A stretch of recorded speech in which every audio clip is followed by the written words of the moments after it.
Psalms 91 verse 5. You shall not be afraid of the terror of the night, nor of the arrow, the evil plots and the slender of the wicked that flies by the day.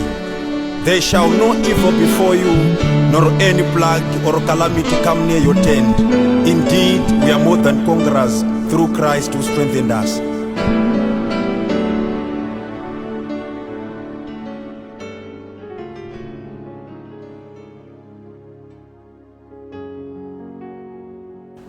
Good evening, ladies and gentlemen. Welcome to Harare West YPU Health Interview segment. I'm your host, Pastor Masiyambiri. On this program, we are privileged tonight to be having Dr. Mudawarima of Revival Clinic. He is going to be demystifying issues surrounding the dreaded Covid-19 pandemic. Welcome, Doctor, to our program tonight. Thank you so much, man of God. Thank you for having me. From March, our lives have changed a lot due to the effects of this much-dreaded pandemic. Schools have closed, businesses have downsized. There was introduction of lockdown measures and compulsory wearing of masks, to mention but a few. So, Doctor, maybe you can start by briefly introducing yourself to the audience and then walk us through the journey of COVID-19 or coronavirus. Over to you. You can introduce yourself to the audience. Thank you, man of God. My name is Mudawarima. I'm a medical doctor. I'm a general practitioner. I am currently running a medical center in Mufakosi high density suburb called Revival Clinic. So I'm married, so I guess that's just about all that there is to say about it. Thank you so much, Doc. Maybe just to give a brief background about the COVID-19. Globally, we have seen loss of so many lives and so many people being infected by this pandemic. Would you just want to tell us what really is coronavirus? Okay, so coronavirus is, the term coronavirus, we've had it for a long time, because coronavirus is just a class of viruses that have been seen to have a shape of a crown. That's why corona. So there are several types of coronaviruses, but the one in question is a new one that was recently identified towards the end of 2019, and it is believed to have come from seafood in China. So there are several other theories, but at least as far as we know is that it is part of a family of various viruses that we've had for a long time. And this coronavirus, it's a virus that can be transmitted via air. It's an airborne virus. So there are so many myths that we seek to debunk tonight. But over and above all, coronavirus has literally changed everyone, one way or the other. It has either affected you or infected you. So one way or the other, every one of us is a victim, directly or indirectly. Interesting. Thank you so much, Doc. Lately, maybe you've observed that there's been a lot of stigmatization and a lack of disclosure of COVID-19. Would you want to walk us through the stigmatization around COVID-19? Yeah. Just like any other pandemic, other global pandemic that we have had in the past, coronavirus is no different in the sense that a lot has been attached to it. The fact that it has no cure, the fact that there is no vaccine as yet, the fact that coronavirus is also deadly. So all those issues generally molded our human behavior towards, number one, not only resenting this virus, but also anyone who is attempted to be infected or affected one way or the other. So there's so many issues around stigma. Number one, I'll tell you, for instance, where I practice it's literally a ghetto, so to speak. Every time I used to pass by with a mask on my mouth, even little kids would scream at me and call me Corona myself. So these are the issues that, up to the little ones, this stigma has trickled down from the highest of our social class from the oldest to the youngest. So there's so much stigma around it, and a lot of work has to be done if we are to win this battle and war against this pandemic. Interesting. So maybe that takes us maybe to the question of awareness. Despite the much publicity around COVID-19, maybe from your experiences you've just been highlighting to us, it seems in terms of conscientizing our masses, we still have a bit of a long way to go in terms of people understanding COVID-19 and its effects. How do you justify this assessment in terms of conscientization and reaching out? Do you think we have made much progress as a nation? Okay, the real challenge behind this virus and pandemic is that in the initial stages, it seemed like our nation and other African countries were on the sideline.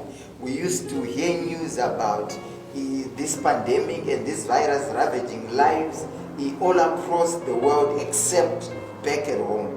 So much that so many myths began to develop. So many people thought coronavirus was not going to infect the black man. So many people thought Africans were immune. So many people thought coronavirus would not affect anyone who lives in temperate conditions. So all these issues caught us unaware when the virus eventually started hitting hard here at home.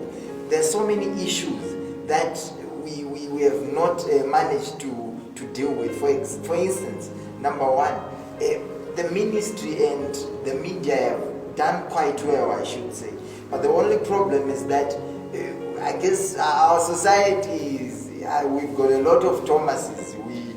We want to see and then we believe. So when we saw media reports from all across the world about people losing their lives, it seemed like all those were myths, or it was a white man's condition, and these are the issues that I think we are still trying to battle with at the moment. But so far, we've done quite a lot of work, but a little more needs to be done, especially in the part number one of the church. I think the church has to come out more, has to speak out more. I think the church has to normalize everything around this pandemic for the sake of saving lives. Another example, man of God, is that we've seen some secular businesses taking the lead in distributing branded masks. We need to see that, more of that even from the church, because most people in Africa, most people in our nation, one way or the other, they are connected to the church, one way or the other. So the church has a great impact that it can have during this time. So I think the church, even the country, still can do more. Thank you so much for a much elaborate response to such a question. All those who are listening and watching us, COVID-19 is real and it's upon us.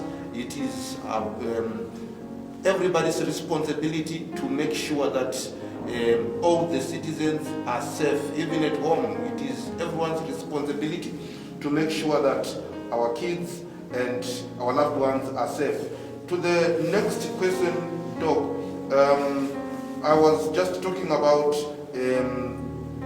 making sure that our loved ones and kids are safe. That takes us to family relations. What was the effect or the diverse effects of the coronavirus or the COVID-19 on family relations from your assessment? Okay, man of God. First and foremost, in any pandemic, there are a lot of public health measures that have to be set in motion to try and avert the spread. Just like in our case, one of them is social distancing. And looking at our culture, social distancing is definitely not one of the things that we are accustomed to here in Africa. So number one, a lot of talk goes around even amongst family members. You don't go visit them and they think you're probably being arrogant, but those are the issues that people are beginning to grapple with because of this pandemic. Number two, livelihoods have been lost. Not only lives, but livelihoods. People have lost their jobs, they've lost income. Marriages are breaking. Marriages are breaking because financially most couples, most families are struggling. The other thing also is that families are also getting to spend more time together.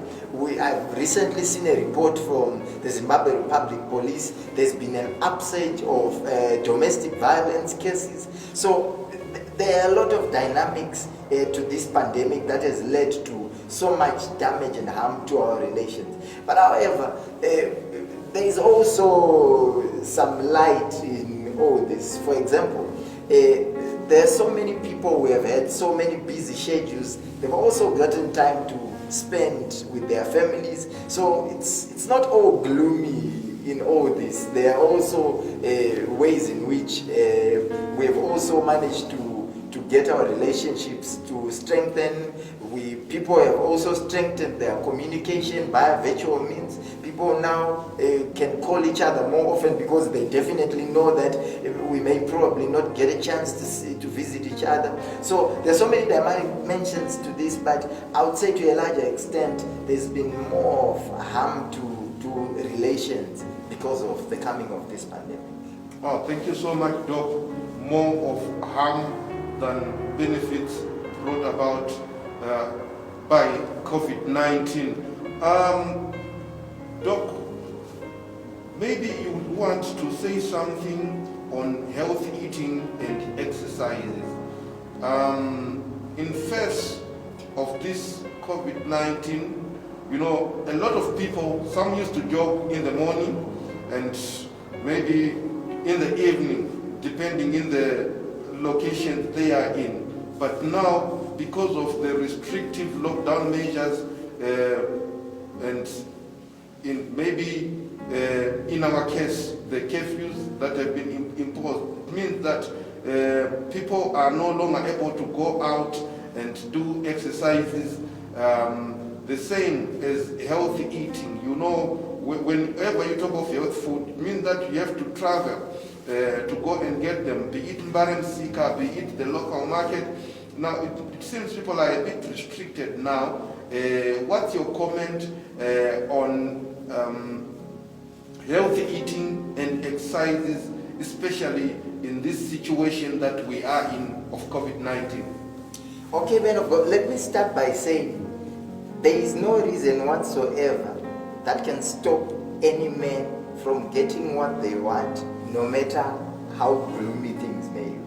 For example, we may see this lockdown as a setback in the sense that some people think I may not have enough time to go out and exercise, but who said you can only exercise by jogging?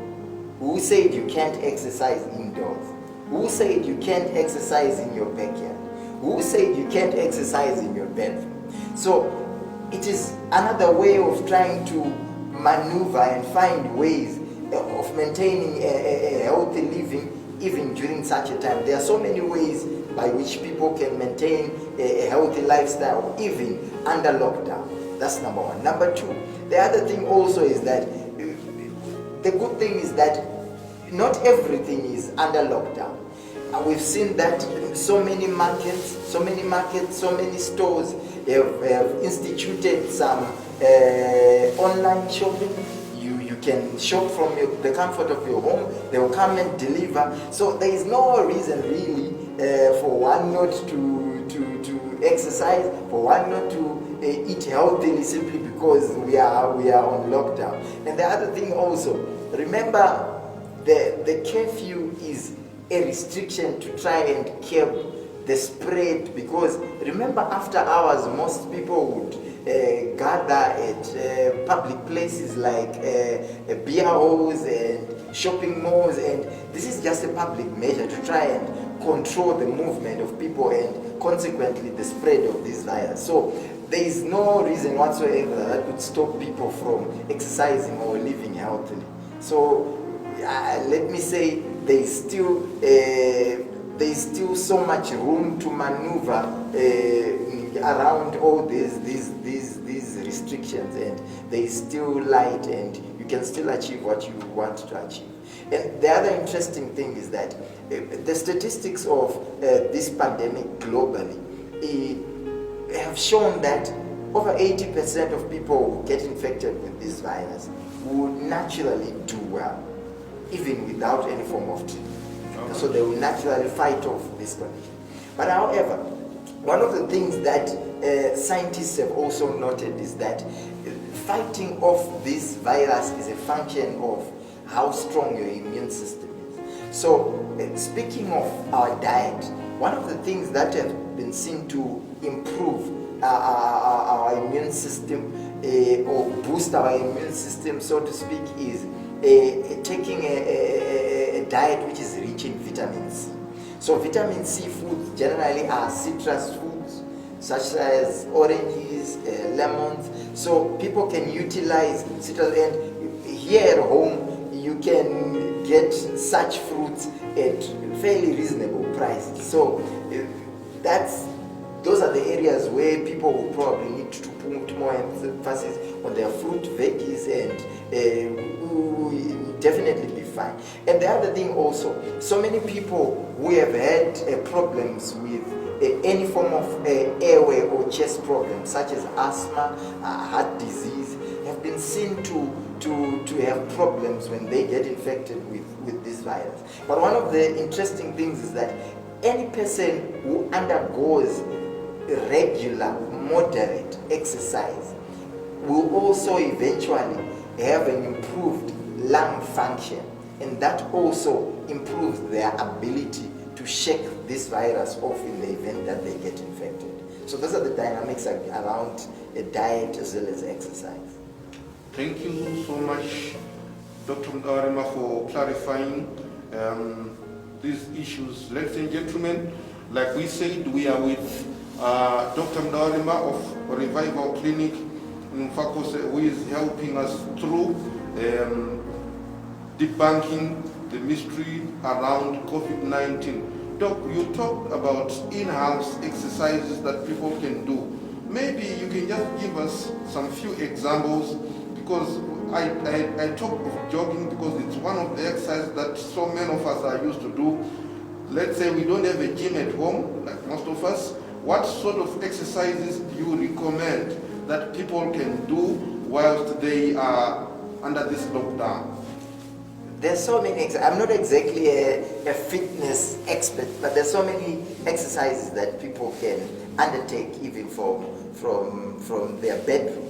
People can skip rope, people can do squats, people can do press-ups, people can do sit-ups, so there are so many things. They can do aerobics. So there are so many ways in which you can utilize this time to do some bit of exercise and stay fit and healthy. Well, thank you, Doc. We are coming to the next issue, which I feel is a bit of a hot issue, the issue of self-isolation and mandatory quarantine. We have seen lately that people coming from maybe across the borders or from other regions or continents have to go through a mandatory quarantine. And also people who would have been diagnosed of COVID-19 would usually be put under quarantine whilst they are being monitored by a health practitioner. But lately we have seen or we have heard of self-isolation whereby some people would self-isolate, regulating everything by themselves, maybe visit a practitioner after a certain time to be certified free. How effective is self-isolation? Is it not some sort of a method that would expose us? Why do you think that somebody is self-isolating and they are busy doing local transmission at their individual places? From your assessment as a medical doctor, how effective is self-isolation against mandatory quarantine? The truth is, there are a lot of issues around self-isolation and quarantine that also have to be managed in accordance to a local setting. The way people would self-isolate or undertake quarantine in the United States may not necessarily be the same way as we do it here, for various reasons, economic ones, and also for reasons like we may not have as much of infrastructure to support such effective programs. But however, even in our setting, self-isolation as well as quarantine has also yielded quite good results, especially within the first 21 days. We've seen the slowing down of transmission during the first 21 days.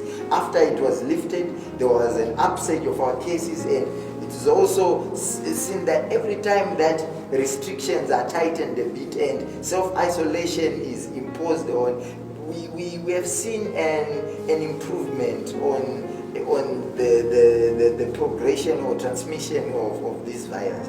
So I would say self-isolation may not work as well in a well-resourced setting as well as an under-resourced setting, but in both settings it has been proved to be quite a very, very effective method in slowing down transmission. So yeah, both of these are quite useful even in our own setting.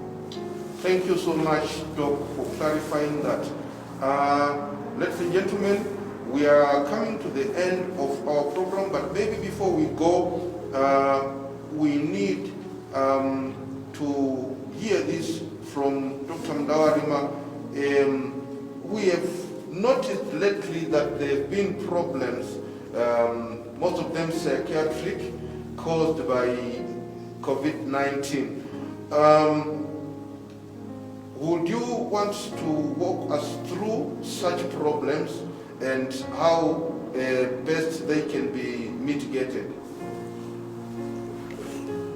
Issue, man of God, that's a really broad issue, but I'll try and touch on important ones. Yes. Imagine a 20-year-old who was in college.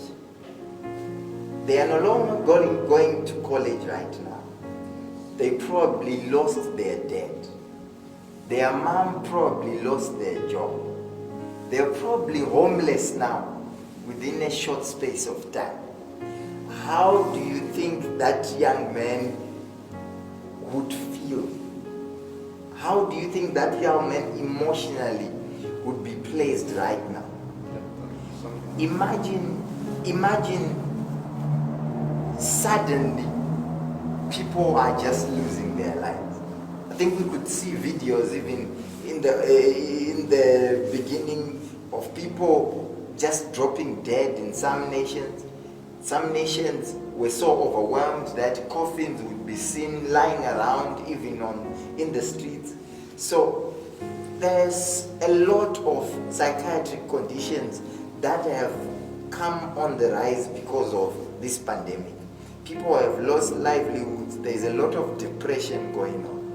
Some of the third world economies were already struggling even before this pandemic. This pandemic came and worsened everything for many people. Number two,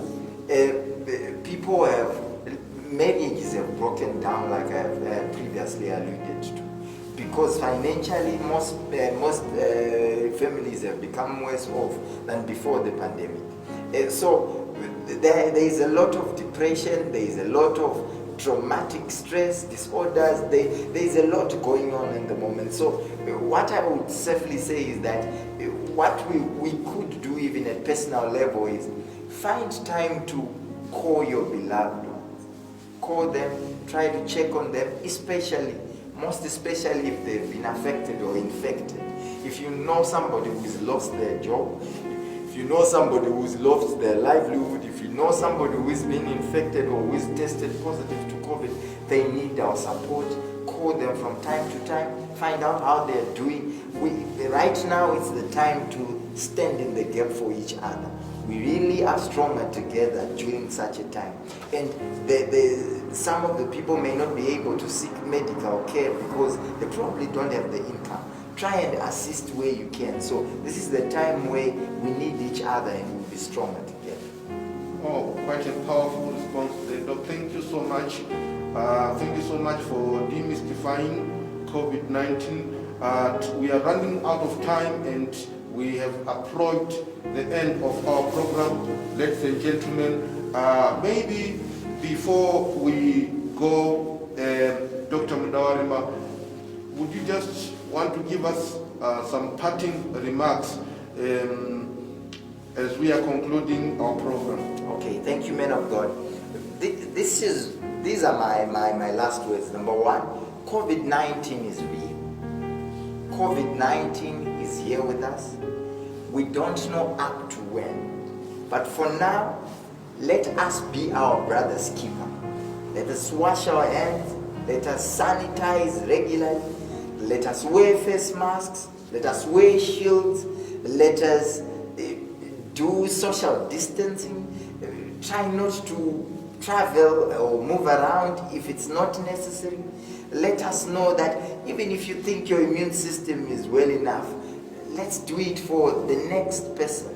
Let's do it for our go-go in the rural areas. So this thing is real, and I want us to normalize all these public health measures. Let us normalize wearing masks.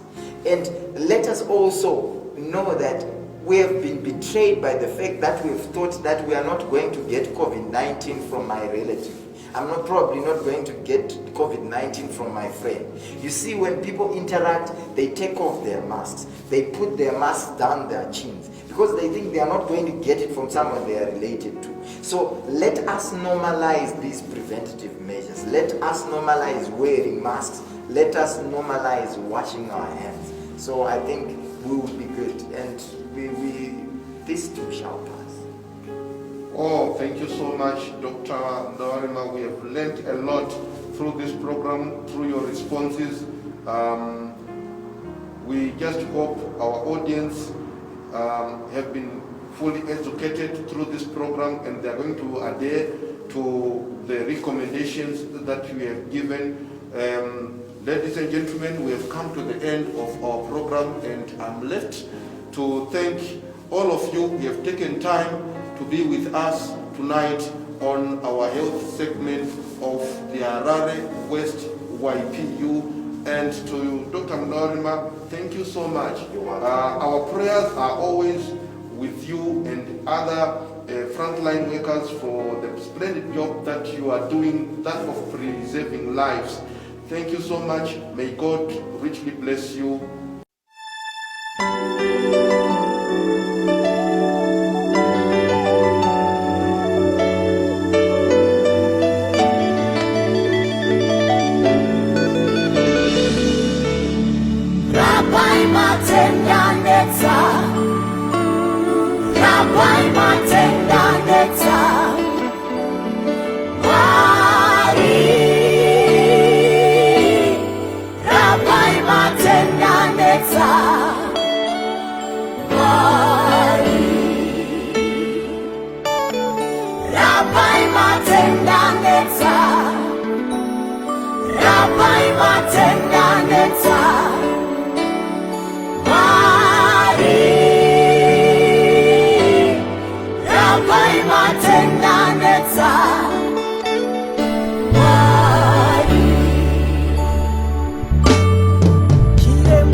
Psalms 91 verse 5. You shall not be afraid of the terror of the night, nor of the arrow, the evil plots and the slender of the wicked that flies by the day. There shall no evil before you, nor any plague or calamity come near your tent. Indeed, we are more than conquerors through Christ who strengthened us.